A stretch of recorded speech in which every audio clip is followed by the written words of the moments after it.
This is something which everyone understands very easily. Everyone is capable of sensing the situation in the world today. There's no one who cannot sense that very deep despair that everyone feels. But it's not a question of only fixing what is external. It is a question also of going within and taking care of the egoistic source of these external problems. Today there are a lot of things that are being taken care of on the outside.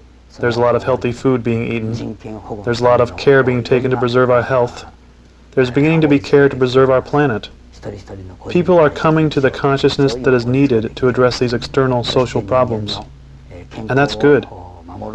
But even if those go to even greater lengths than they are going to now, if we don't take care of the problem within ourselves, it's not going to work. No matter how much external work is done, if what's been happening inside isn't being repaired, it's not going to help. It's not going to help the inner problem. The inner problem is something that each person has to do for themselves. And that is the problem of the heaviness of the ego. There's no one who doesn't feel that.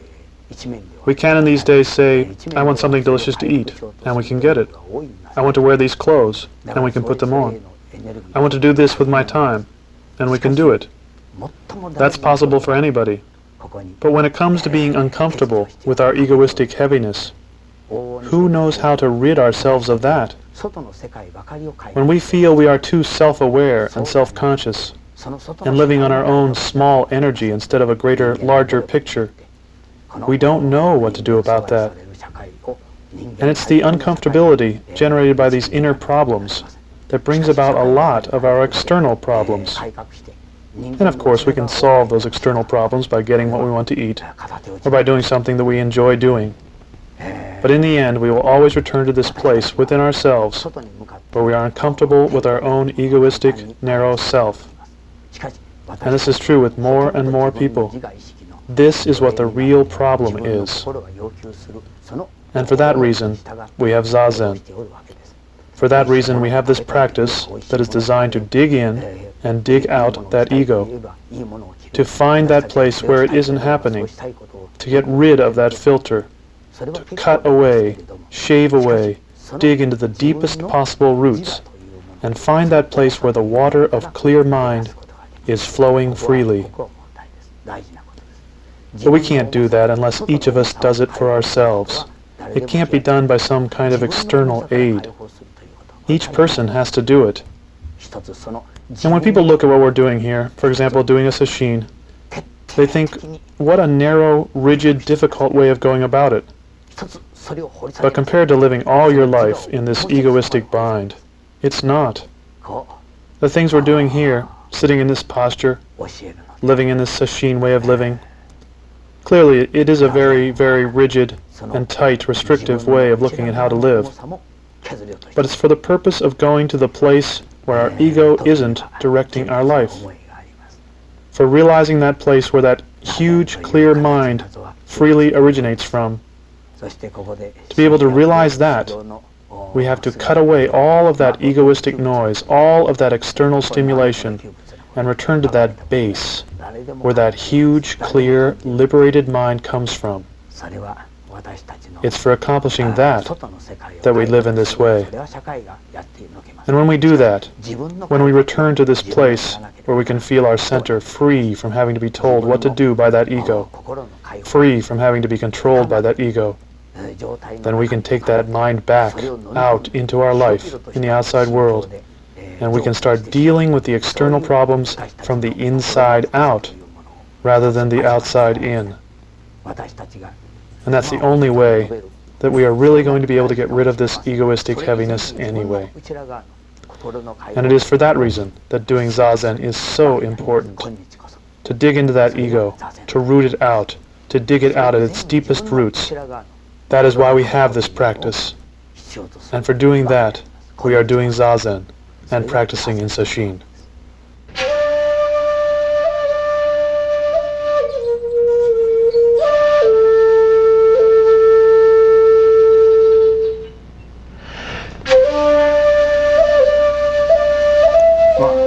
When I was young, I wasn't very different from any other kid. I had a very typical kind of childhood.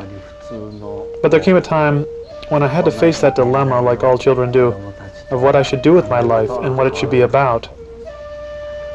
You see, my father was a temple priest, and it was typical then in Japan to do what your father does. Most kids willingly accepted that and went along with that. But I had a great deal of resistance to the idea. It wasn't that I was required to be my father's successor as head of a temple, since I had an older brother. But it was more simply because I just didn't feel like doing that. I always resisted that feeling that I was going to become a priest and be taking over a temple. Instead, I was going to become a psychologist. And the reason I wanted to become a psychologist was because I didn't like myself. There were parts of myself that I really had a hard time dealing with. I couldn't take myself the way I was. I thought the fastest way to fix that was to become a psychologist myself. I wanted to remake those parts of myself that I felt were so contrary to what I saw in other people. I thought becoming a person who could understand people's inner workings was the best way of fixing myself. Well, one day my father asked me to go to my school in Kyoto a little early to do an errand for him. And because I went early, the buses were very, very crowded. I had to push through this packed crowd of people to get onto the bus, and then all the way to the back of the bus to find a seat. And all of a sudden, as I pushed through all these people, I came upon a person who looked like someone I had never seen before. He struck me as a most unusual, a very mysterious person. And he was wearing a robe unlike any I had seen before. It was dyed a mud color, like they wear in India. And he had a presence, a face, that was of such a nature that it was like he was shining or brilliant. And I was astonished by this man sitting there in the middle of this completely busy and full bus, just reading a book. People were standing up and sitting down, but he was completely unconcerned with any of that, but just reading a book in deep concentration. And I just felt that this man was completely different, like no one I had ever seen before. When I looked at his face, it was shining and bright, and the clarity of his face and the sharp features of it made everyone else's face in the whole bus look like kind of murky or clouded. And I had never met or seen a person like this before, and I couldn't figure out what it was that was so amazing about him. But what I did know was that I found it very confusing. As a person who hated temples and hated priests, here I was astonished by a person who was dressed in priest's clothing. There I was, having been brought up in a way I didn't want to continue, thinking that temples and priests were really out of it. And there was this person who I thought had this mysterious presence, who was dressed like a priest. And the thing I remember most was trying to figure out why this person, with all this great depth and mystery, would choose this way of expressing himself. That was to me a very big question at the meeting of this man. So I was so entranced and intrigued by this man and the question he was presenting to me by his whole presence, that when the priest got off, I followed him. And come to find out, it was the very same stop where I was supposed to get off. And it turned out that this person, Yamada Mumon, was the president of the Buddhist college, and he was on his way to Reiyunin, a small Buddhist temple in Miyoshinji. I followed him right to the gate and saw him go in. I became aware of something that was very important then. I realized that psychology wasn't the way to go about it. I saw that the people who were psychologists were human beings just like their patients. And it seemed clear that the state of that human being's mind, the state of the therapist's mind, was going to affect how the patient was treated or how the patient was able to take care of their own treatment. I read that as a therapist, if you didn't have a great expansive mind, then you couldn't be of any use to the patient. In psychology, you have data, and you have different responses from the patient. But if the doctor doesn't have this great wide mind, it's not going to work. So I was thinking to myself, how am I going to get this big, great mind? I didn't even like my own personality. So how could I become great and expansive? And here I was concerned with this problem, worrying about whether or not I was going to be able to do it or not. And right at that moment, I encountered Moutain Roshi, a great, huge mind right in front of me. And by meeting that person, I realized that doing psychology, to study all these things scientifically, learn how to gather data and experiments and tests, is not the point. To become a person of a great, round, expansive mind is the point. And there is a faster way. Instead of studying psychology, to become that mind is faster. And that's what changed in me when I saw Moutain Roshi. From that time, in fact for 30 years, I stayed with this man who became my teacher. All through high school, at the Buddhist high school, at the Buddhist college, through training in the monastery where Yamada Moutain Roshi was the head training Roshi. Up until today, I've continued. Even though Moutain Roshi has passed away, I have continued to receive his teaching. And I can say without any question that what has changed my life and totally put it in the direction that it is in now is this meeting with this one person.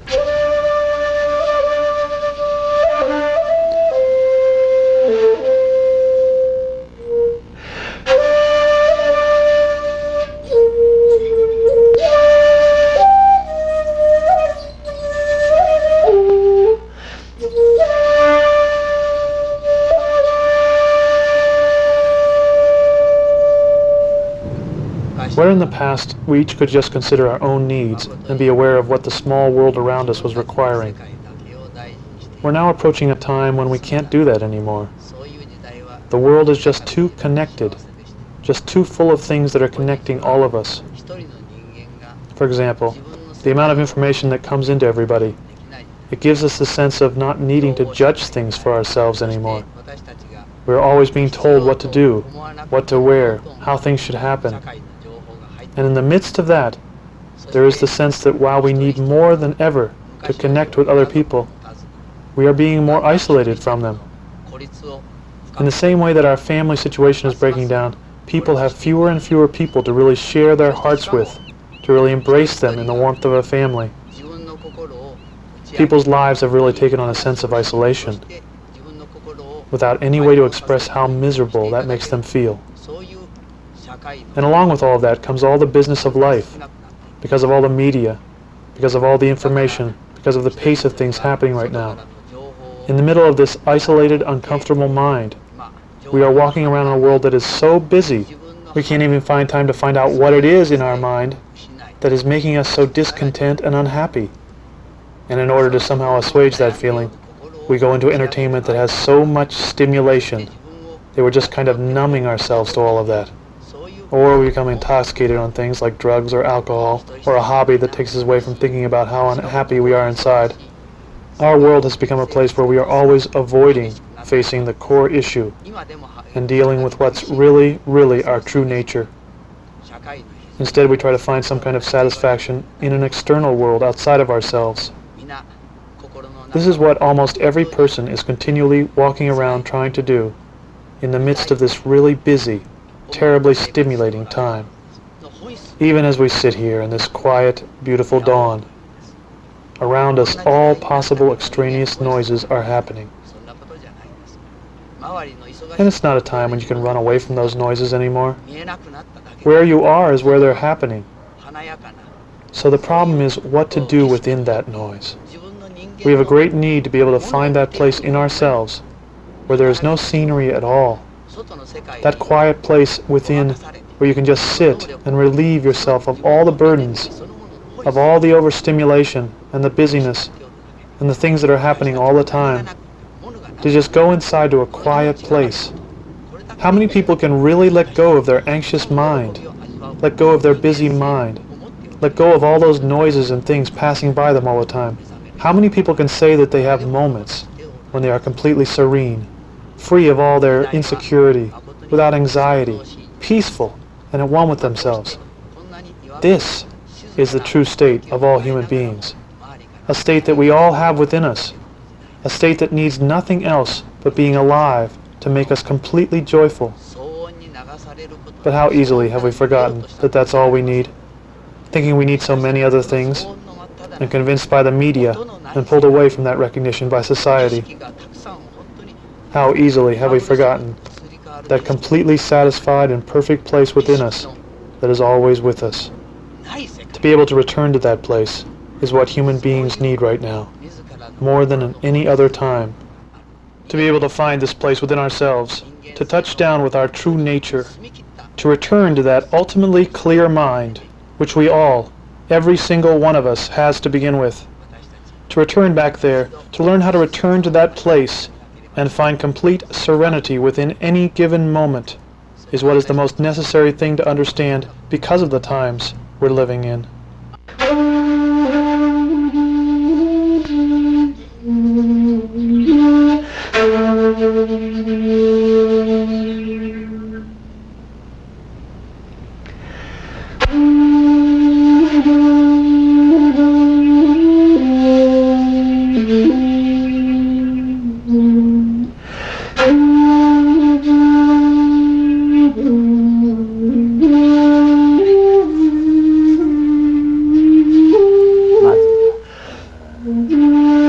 When you are sitting in the posture of Zazen, the first thing that you do is make your posture solid.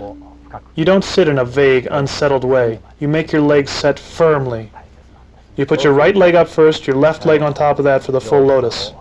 And you make a very firm posture, with the bottom of your lower back being the other part of the triangle that your two legs make. And with that very firm base, you raise your spine up. It is very important to make your spine raise up straight and naturally, without having any tension in it, so that your whole body is relaxed and there's a natural feeling to it. With that naturally stretched up feeling, you then feel a solidity in your whole body, which allows you to do your breathing in a natural way. Now usually we call a natural breath one that is coming from our lungs, but breathing from our lungs tends to be a rather intellectual kind of breath. It's a high breath. So we breathe for Zazen when we don't want to be intellectual in our abdomen. We breathe from a place about 1 inch below our navel. As we breathe, we allow our breath to travel down to our navel. We follow it down to the place below our navel, to our tanden. And we do it in such a way that it's a relaxed flowing breath, not a tight forced kind of breath. This kind of breathing is very important because if we are trying to clear our mind and we don't have this kind of breath, we will just be fighting intellectual things. So we breathe, allowing it to come down, and at the same time keeping everything very, very relaxed, not tightening or pushing into the breath, but letting this breath as if we are blowing it into that area in our lower abdomen. This abdominal breathing is very important and has been found in all the breathing instruction from the time of the Buddha, in yoga, through the Chinese Taoist practices such as Tai Chi and Qi Kung. All of them have given us the same kind of point to follow in our breathing. And by doing this, we bring all of our center of energy to that area. To gather any kind of true energy, we have to breathe in this way. And if we can bring our breathing to this place, we can dislodge ourselves from that cluttered mind that we all are being pursued by all the time. Only by doing this kind of breathing can we clear this mind of all the thoughts that are preventing us from realizing our pure nature. Realizing this pure nature is the point of doing Zazen, but if we don't have this kind of breathing, then this kind of practice won't be possible. So once we have our breathing with our concentration always focused on our tanden, then we can work on clearing our mind by keeping our breath always coming down to this tanden area, keeping it smooth, flowing out long, and breathing in that way. What we are doing when we bow and prostrate is something that everyone needs to do. Probably most people can't even imagine that this is possible, but in fact we are bowing to that pure nature which is in all human beings. And that is something that everyone who comes to Zen is working with and towards, to be able to realize that connection, that awareness of the world as something that is unified. Now, if you were to tell someone to bow to someone they don't like, then they would probably have a very hard time bowing to someone they don't like. But that is not the point. We are bowing to that part of all human beings that is able to be clear, pure, and well-developed. Our purpose is to make ourselves smaller than that great mind that exists within all of us. That is the purpose of doing prostration, to put your forehead down on the ground where everyone walks. This is an expression of the awareness of that cleared state of mind that we get through Zazen. Once you realize that all people are equal and unified, what do you do to express it? You prostrate. Because in that prostration itself is expressed that awareness that there is a mind that is greater than your own small ego. But like I said, people who feel that they will bow to something they like and not bow to something they don't like, almost 100% of them won't bow to something they don't like. That's how they see it, as a choice and a preference. But when they understand that it is something they are doing because they truly want to realize that pure, clear mind by getting rid of their ego, then they can do it. Because you must let go of that ego in order to bow that low. By bowing and prostrating, you are crushing the ego. You are breaking the ego. So bowing and prostrating is a sign of, a practice of, an expression of the breaking of that ego. And that is the purpose for which people of all countries and all nationalities are doing the Zen practice. But they have to understand why they are doing it, what it represents. That it is not bowing down to some idol. If you do Zazen and you realize this true, pure mind, then you do prostrations to express it, to manifest it, to reveal it. And once people reach the point where they can understand what it is for, then they realize that it is the true religious principle that is uniting all people and which can be guiding everyone at the same time.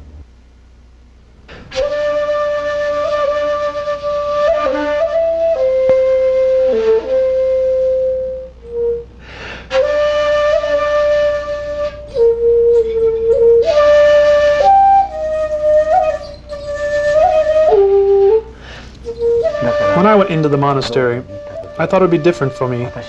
I thought I was going to go in there and be enlightened right away. I wasn't going to go in there and wait around for enlightenment, like everyone else who was just there hanging out, not taking it seriously, not getting to the point. I was determined that I was one of the chosen ones who was going to get immediately enlightened when I went into the monastery. So I went into it wholeheartedly, totally, intensely, giving everything I had to it. And when it came to the Rohat Sesshin, a meditation intensive which honors the Enlightenment Day of the Buddha on the 8th day of December, a time when the energy and the burning intensity of the monks in the monastery is so hot you can almost feel it in the air. When I entered the Rohat Sesshin, I was determined that during this Sesshin I would reach enlightenment. I wasn't going to wait around like those other guys who weren't getting enlightened in the monastery. I was going to go for it, and it was going to happen now. So I came to the Sesshin, the first day, second day, third day, the fourth day, fifth day, sixth day, seventh day. Still no enlightenment.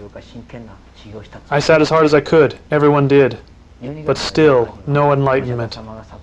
And it came to the 8th day, when everyone is supposed to be sharing in the wonder of the enlightenment experience in the same way the Buddha did on his day of enlightenment, when he realized his own true nature upon seeing the morning star. And still, nothing happened. And for the first time I was completely frustrated, disappointed. I didn't know what to do. When it came to the ceremony that honored the Buddha's enlightenment, I was beside myself with despair.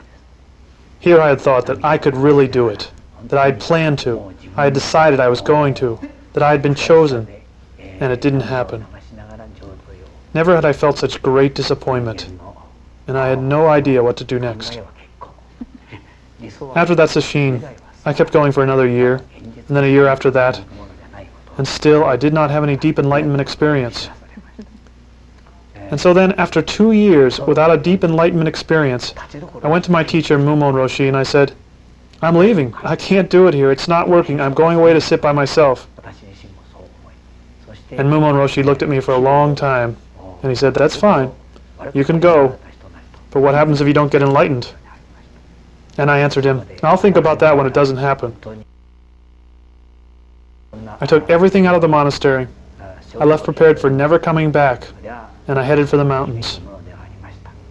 And I went here and there in the mountains, sitting by myself, sitting as hard as I could, not even knowing what day it was, not even knowing how much time I was spending there. I just went and sat and sat and sat in various places in the mountains. And I remember well this one place when I was between Yamaguchi Prefecture and Hiroshima Prefecture. I was sitting on top of this one mountain. I hadn't seen anyone for many days, and suddenly someone was coming up the mountain. Of course, in the mountains, people are friendly to each other, because there are not so many people in the mountains. I was doing zazen there, and they came up to me and asked if I was a person of training. And I told them yes, I was. And they asked how long I'd been there and what I was doing. And then they told me how lucky I was. And at these words, I was so deeply struck that my whole life was again changed. They said to me, "We are also a kind of people of practice. We do the chanting of the Buddha's name. But we aren't lucky like you that we can take our whole life and give it up for training. We have to work from Monday to Saturday. And in our tiny time of freedom, from Saturday night to Monday morning, we come up on the mountain and practice our chanting of the Buddha's name. But you are so lucky. You are able to devote your whole life to training. And we're so envious of you that you are able to do that." And at that I was completely knocked out. I realized the deep meaning of what they were saying. For them it was quite straightforward and nothing at all particular. But it made me realize what I'd been missing. I had been doing, in my own small, narrow way, exactly what I wanted to do. What they were having to do was within a social situation of having to work, having to keep their training going, having only a very small amount of time to devote to it totally. And here I was, already blessed with this chance to give everything I had to training, to devote myself completely to training. And I was running away from that and cutting myself off, shutting myself up in a small, narrow place in my mountain training all by myself. And I realized right then the mistake I'd been making. And I went right back to the monastery. I knew what I had to do now. And at that moment it was like all of my burdens dropped off, as if someone had hit me on the back and everything was awakened within. I realized that there was nothing I needed to do for myself in the first place. If every moment that came along I just took it as it was, then there was nothing that could be a problem to me anymore. That small, narrow way in which I had been looking at my enlightenment, my thing to have to do. I have to do this for myself. That is what had been bothering me all along, from the very beginning, through that day on the mountain when I realized that there was no self to be bothered with it. I had been crushing myself and making myself miserable worrying about this problem of my enlightenment and realizing it for myself, making myself come to a conclusion that was in fact found in the living of every single day. If I did nothing, if I didn't even worry about my own problems, things always came to me. And those things that came to me in every single day, to accept those was my training and my way of expressing my enlightened mind. No matter what it was that came to me every day, the next thing that came, the next situation I found myself in, to live that totally as my training was what I had to do. Not to go isolate myself up on a mountain, closed off from everyone, turning them all away, and worrying about my own small state of mind. That wasn't the point at all. But to go and be what every day brought to me, that was my practice and my expression of my enlightenment. And ever since I realized that, my whole life has been completely different. I know there is no problem for myself, because there is no one there to feel that there is a problem. Just to take what every day brings, and do that with my best, total, wholehearted effort as a person of practice. That was the way to live.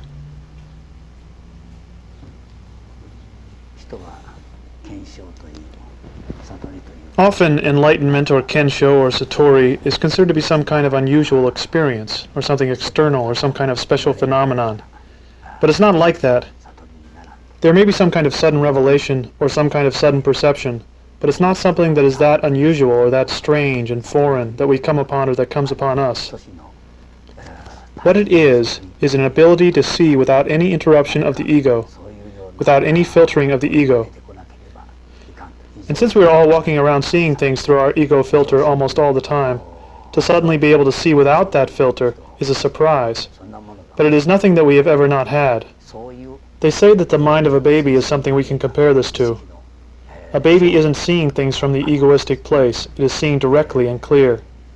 It's the exact same kind of thing when we are seeing without the ego filter. We see that there is nothing to be analyzed in it. When you are seeing a flower, you're not thinking that it's red. Or seeing a bird, you're not thinking what its name is. You are just seeing directly. When we talk about enlightenment, we are talking about that mind which is perceiving in every moment without the obstruction of an egoistic filter. The experience of that mind and realizing where it is and realizing where it is coming from is what is called enlightenment or kensho or satori. It is not some kind of supernatural state of mind that we are able to enter or that comes upon us. It is not like some kind of altered state of consciousness. To think that we are trying to do this practice for some kind of narrow experience for the individual, thinking that we are going to come upon some big experience someday. This is a very low-level understanding of what this enlightenment is. It's a return to our basic state of consciousness, which we possess all the time but are always cluttering up with extraneous views and with the ego. The ego is consistently on top of us. It's always there. And if we can succeed in clearing it out, what we can see without it is truly surprising. And that kind of surprise, that kind of wonder, that kind of enjoyment and joyfulness is obvious, and it does truly happen. The difference for that ego is a big difference, but it's not something we come to externally. It's something we come to internally. We realize it by getting rid of things, not by adding on an abnormal state. And once we realize this state, once we recognize this, we say, ah, this is that mind that is without all of those things. And then to live every moment without that egoistic filter on that inner eye, that is what has to be done. That is the real goal. And that is the larger part of our training practice.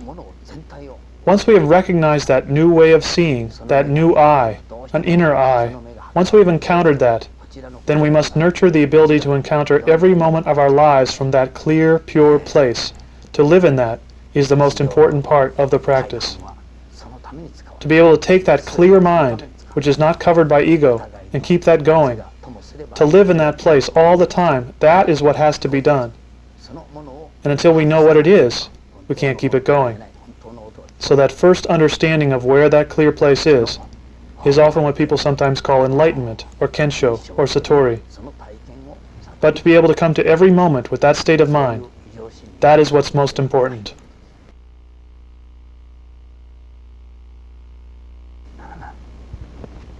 We need this clear, pure mind because everyone is so far beyond knowing what to do about the terrible situation they are in. And this is true on many different fronts. For example, people used to be able to believe in God. In the olden days, there was a real sense of belief in something, for children especially, and you could really take that in and find comfort and guidance and direction in it. But nowadays, people who are really able to believe in God, not just go to church for some functional reason or because it looks good socially, but actually have that belief, are blessed with that belief, and are very few. Instead, what has come to replace that is a belief in science and technology, the worlds that are bringing our lives to a convenient place, where things can be produced and understood analytically and scientifically. This instead is what people are counting on and being reconfirmed by.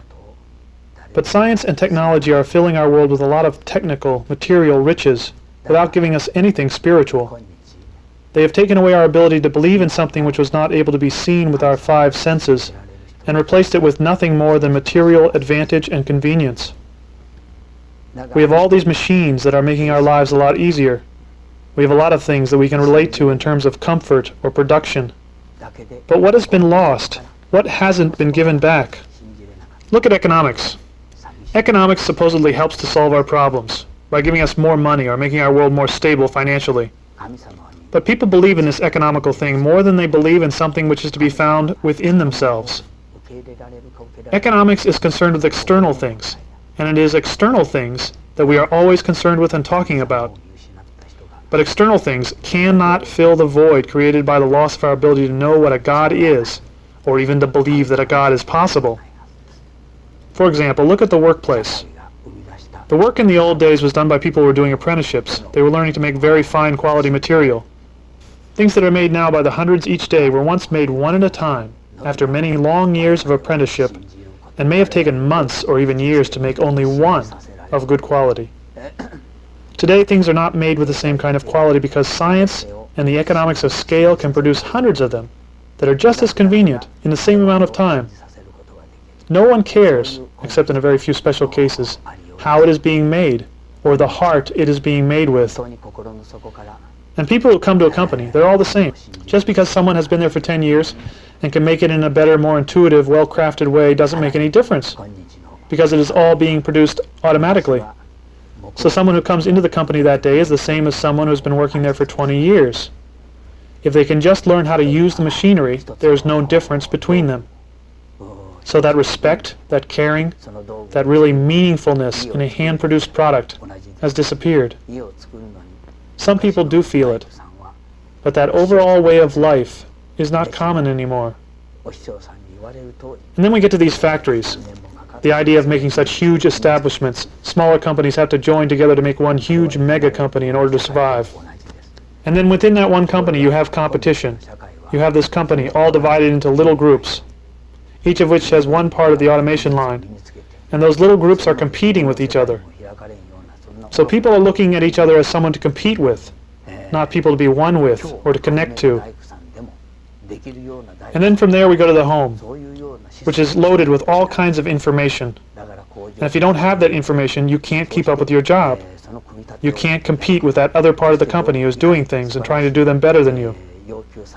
You have this kind of constant stimulation of information, not in a creative way that allows you to be creative and imaginative, but rather in a dictatorial way, telling you what to do, how things should be done, and how the world is.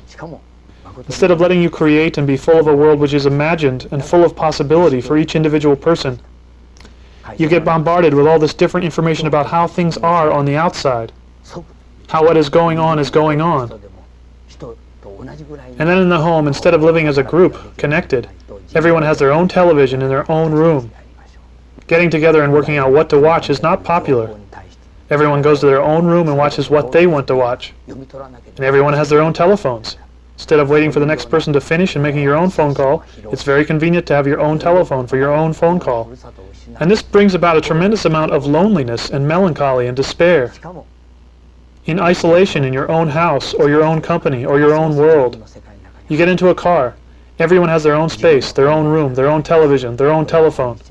You get into a car, and when you close the door, it's your own space. It could be two people from the same family, but when they come to an intersection, they're enemies.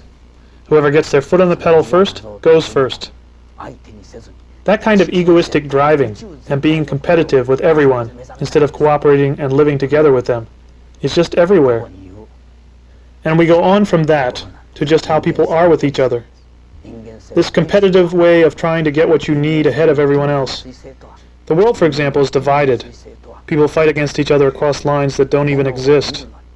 These lines of countries, which have been invented by the ego on the earth. There is no line on any kind of natural ground that says, this is this country, that is that country. There is no line on the ocean that says, this is this country's territory, this is that country's territory.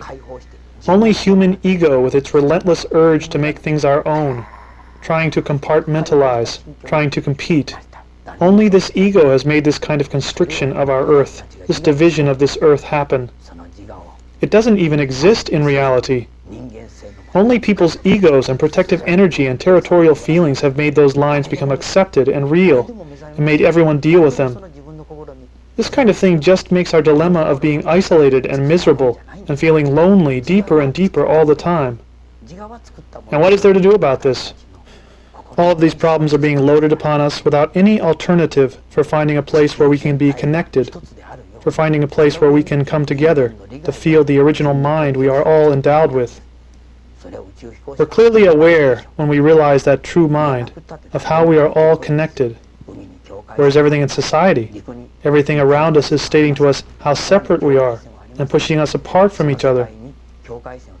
Therefore, to be able to come back to that place, which is beyond that egoistic push, competitive push, isolating rigidity, to realize that mind which sees things directly, truly as they are, not in the sense of ego, which is separating and disconnecting everything. To be able to come to that mind, where that clear, huge, great, embracing mind is possible, is what is most necessary right now. That's why this practice is necessary right now. This expansive mind, this mind that sees directly, knows the all-inclusiveness, is aware of the connection between everything. Because when you get rid of that ego, that's all you see, is one unified whole. That connection of everything in one's being is what is apparent when that ego has gone away. But as long as we all hold on to our ego, because we are forced to by what society demands of us, unless we free ourselves from that and return to this clear mind, we will never be able to solve that suffering and that deep anguish that comes from our separation from everything, including each other.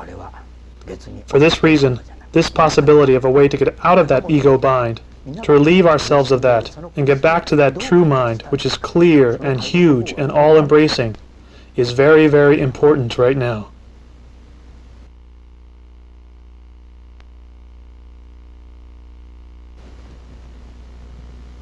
When I came back from the mountain, I knew from what had happened there exactly what I had to come home to and what I had to do. I understood that until that time, I had been sitting and living with a very small, egoistic idea of what it was I was doing all this for. It had been an egoistic urge that had carried me to the mountains in the first place, even though what I was trying to do was to reach a deep enlightenment experience. So when I came back to the monastery, I didn't have that sense anymore. I knew then that my life wasn't about my own problems. Those problems didn't exist. What I had to do with my life was to live it totally with the purpose of bringing this crystal awareness to other people. That's all I really wanted to do. And that was in fact what I had been doing from the beginning, but I had closed it down in an egoistic, small way. I had gone to the mountain for only my own enlightenment. It had been an expression of my ego. But because of that, I had been able to awaken to that greater purpose, awaken to that greater self that had work to do in this world. And so when I came back, my zazen also became very different. Before, when I sat, I would sit with a very strong sense of myself being there, a heaviness. Now I didn't have that at all. I was sitting there being lived through by another great energy. And for the first time, my eyes would be placed where I was focusing, and they wouldn't move. They would be drawn into the floor where I was looking. And when I was doing kihin, walking meditation, my gaze would just be straight and not feel like looking anywhere else, drawn into where I was looking. And this went on for several days. And this brought me to a place where I could answer koans a lot faster. I clearly knew what my teacher was saying to me. The things that had been stopping me before weren't stopping me anymore. Those things that had been in the way, obstructing me, weren't there anymore. And I saw how well I could understand what my teacher was saying regarding the koans and the words I was given as I passed through the koans. I could grasp them very quickly, and they seemed more obvious to me. And I knew because of the way things were going that my sitting went much, much more lightly. I was there energetically, but I wasn't heavy anymore. What had happened to me on the mountain had turned my life around and had changed me in that time.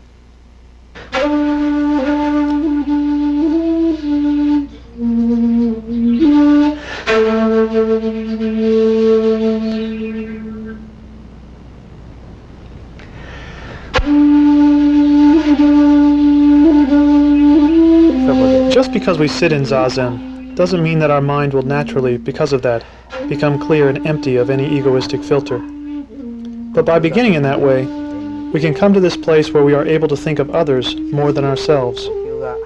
Human beings in general are always centered on what their own needs are, what is good for them, what is best for them, and have very little time to consider what's better for other people. Because of this, we have people all the time struggling and bumping into other people's wishes, and feeling that what they want is more important than what someone else wants. In fact, the time when the Zen teaching has been most popular has been the times when there has been the most struggle among human beings. Only with this kind of practice can a mind become wide and expansive beyond what the ego wants all the time. Our minds, no matter how hard we try not to be, no matter how hard we try to control them, our minds are continually bombarded by egoistic wishes, by egoistic expressions, by egoistic things that just come out of nowhere. Therefore, along with the breathing and the posture, we have to practice the concentration, which comes with the exhalation. As we exhale to that very final point, we count a number. always with the breath in your tanden, breathing out the final most possible point in your breath, never letting go of your concentration, keeping always focused on that no matter how many different thoughts come in, letting go of them, not worrying about them, not giving attention to them, but just focusing on that breath. And if you do that over and over again, keeping the top of your body relaxed, keeping yourself solid so that your breath can come out without a lot of motion that's distracting you, keeping your breath always coming out to that very last point from your abdomen.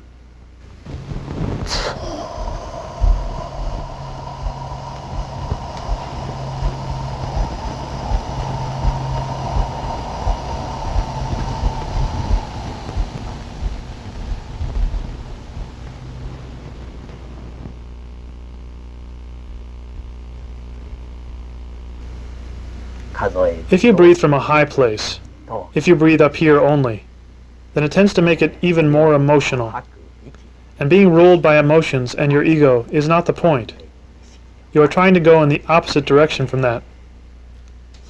So keeping your breath low is very important. If you can develop that breath by doing it over and over and over, not just on the cushion, but in all places of your life, you come to a state of mind where your mind is truly wide and open. And when you come to this open state of mind, because you've become clear and serene within yourself in this kind of sitting, you've reached the point where the breath goes on for a long time, and you've come to that place where the egoistic noise is quieted. Those egoistic noises don't ever go away, but we don't pay attention to them anymore.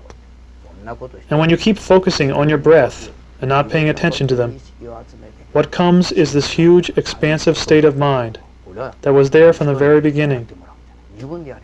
And so you are able to live. The more you practice, the more easily it comes. You come to it, this state of mind. And by living in this state of mind, you are able to let go of that small-minded view of what's best for you and think, what does this person need? What does this situation want? What is the most appropriate way to behave right now? What can I do for this? Not what can this do for me, and how can I be helped by this situation? Rather, what can I do to help others in this situation? It comes naturally in that case. And this is just exactly what this world needs right now. This world is so scrambled up like other times in history, because everyone is just flaunting their desires, flaunting their egoistic ways of thinking about things, saying what they want to say about anything that their opinions are strong about, and discussing that, instead of letting go of all that, and just becoming this huge, wide mind that embraces everyone, and allows them to do what they need to do, allows them to get what they need, letting go of your own needs, knowing that those things aren't what is so important, not because you are trying or think you have to, but because when your egoistic clutter is dissipated, there is no longer a need to defend and go for that stuff anymore. You can let go into the huge mind that is really there for everyone. Many people may wonder how just sitting there and doing this kind of counting, how that is going to get you to this place where you could get rid of this ego, which is so strong and which is always numbing your real feelings and your larger mind. But in fact, if you just sit, become a fool to it, repeat it, go on with it, continue, it is guaranteed that breathing from the tanden, exhaling as long as you can, and then inhaling naturally, will get you to that place where that mind is wide and expansive. And if you can get to that place, then living your everyday life will be full of that kind of energy and that kind of width and breadth. And in fact, the energy in that width and breadth comes from that kind of breathing. People say it's foolish just sitting down like that, but it isn't a matter of doing it because someone is telling you to. Sitting in this posture and doing this kind of aligning of your breath and mind wouldn't have been done for this many centuries if it didn't really get you to a place that was this important. So it may seem like a small thing, and people may decide not to practice because they don't believe in it. But you just have to become a fool in this practice and go on with it, continuously and repetitively, and without allowing any gaps. If you do it in this way, then this huge mind comes of its own. And if you sit in this way, then you come to this place, and you naturally want to share it with other people. And if other people can see this and understand that it is possible to realize their true nature in this way, then they are going to want to develop this kind of mind too. And in that way you are passing it around just by becoming it. You may ask, what good is this small, clear state of mind for solving the problems of humanity if we are only one mind in many? But what other way is there to do it? If one person becomes clear, and the things that are usually confused and complicated in the outside world can be seen by them in their clearest way, then that way of seeing things is passed on to everyone around them. And the world begins to become easier to deal with and clearer for everybody who can stay in this widened mind. And that passes around to others. And in this way, the purpose of Zazen, this focused practice, is to bring all of us to this more peaceful, centered way of living and seeing the world.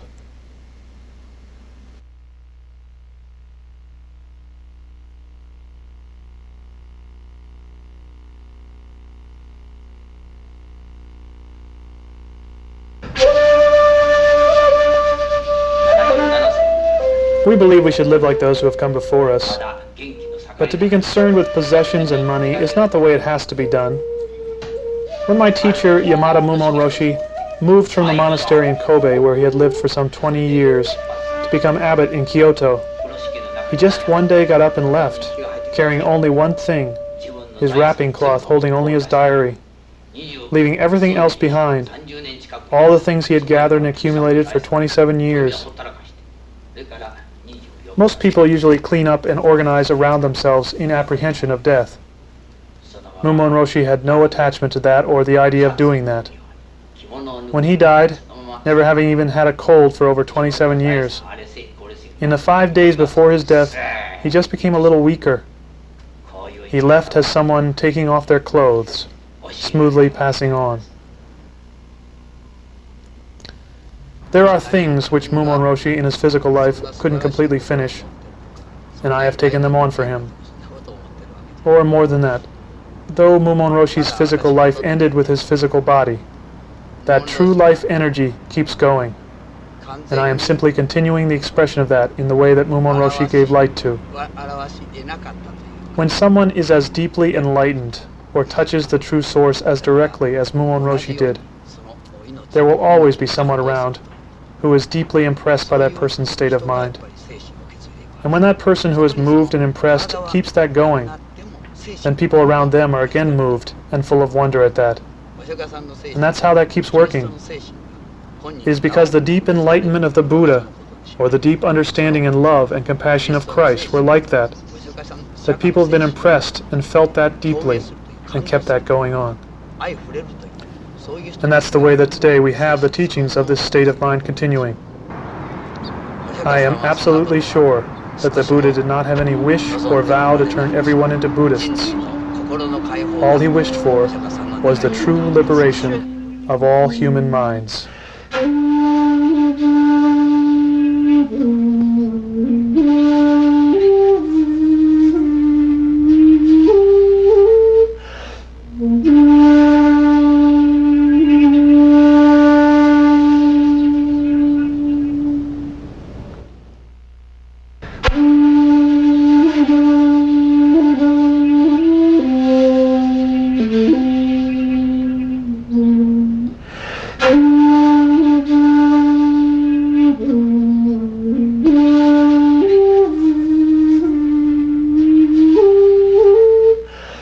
Mm-hmm.